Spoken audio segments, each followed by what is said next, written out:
दैवयोग तथा शकुनी के छल कपट से कौरवों और पांडवों में वैर की आग प्रज्वलित हो उठी।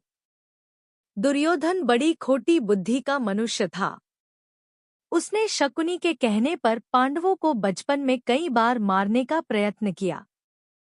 युवावस्था में आकर जब गुणों में उससे अधिक श्रेष्ठ युधिष्ठिर को युवराज बना दिया गया तो शकुनी ने लाक्ष के बने हुए धर में पांडवों को रखकर आग लगाकर उन्हें जलाने का प्रयत्न किया, किंतु विदुर की सहायता से पांचों पांडव अपनी माता के साथ उस जलते हुए घर से बाहर निकल गए।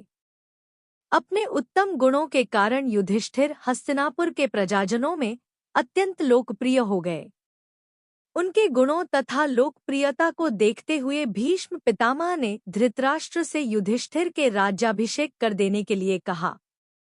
दुर्योधन नहीं चाहता था कि युधिष्ठिर राजा बने, अतः उसने अपने पिता धृतराष्ट्र से कहा, पिताजी, यदि एक बार युधिष्ठिर को राज सिंहासन प्राप्त हो गया तो यह राज्य सदा के लिए पांडवों के वंश का हो जाएगा और हम कौरवों को उनका सेवक बनकर रहना पड़ेगा। इस पर धृतराष्ट्र बोले, वत्स दुर्योधन, युधिष्ठिर हमारे कुल के संतानों में सबसे बड़ा है, इसलिए इस राज्य पर उसी का अधिकार है। फिर भीष्म तथा प्रजाजन भी उसी को राजा बनाना चाहते हैं। हम इस विषय में कुछ भी नहीं कर सकते। धृतराष्ट्र के वचनों को सुनकर दुर्योधन ने कहा, पिताजी, मैंने इसका प्रबंध कर लिया है। बस आप किसी तरह पांडवों को वारणावत भेज दें। दुर्योधन ने वारणावत में पांडवों के निवास के लिए पुरोचन नामक शिल्पी से एक भवन का निर्माण करवाया था, जो कि लाख, चर्बी, सूखी घास, मूंज जैसे अत्यंत ज्वलनशील पदार्थों से बना था। दुर्योधन ने पांडवों को उस भवन में जला डालने का षड्यंत्र रचा था। धृतराष्ट्र के कहने पर युधिष्ठिर अपनी माता तथा भाइयों के साथ वारणावत जाने के लिए निकल पड़े। दुर्योधन के षड्यंत्र के विषय में विदुर को पता चल गया।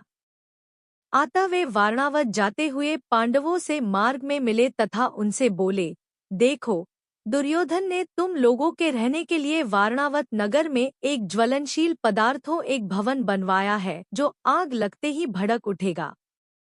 इसलिए तुम लोग भवन के अंदर से वन तक पहुंचने के लिए एक सुरंग अवश्य बनवा लेना, जिससे कि आग लगने पर तुम लोग अपनी रक्षा कर सको।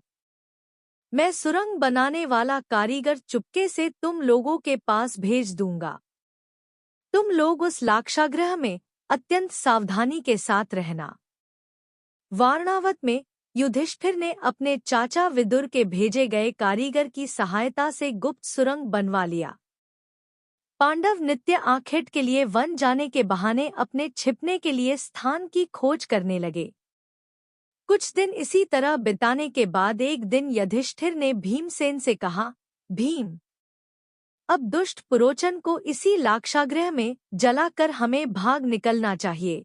भीम ने उसी रात्रि पुरोचन को किसी बहाने बुलवाया और उसे उस भवन के एक कक्ष में बंदी बना दिया।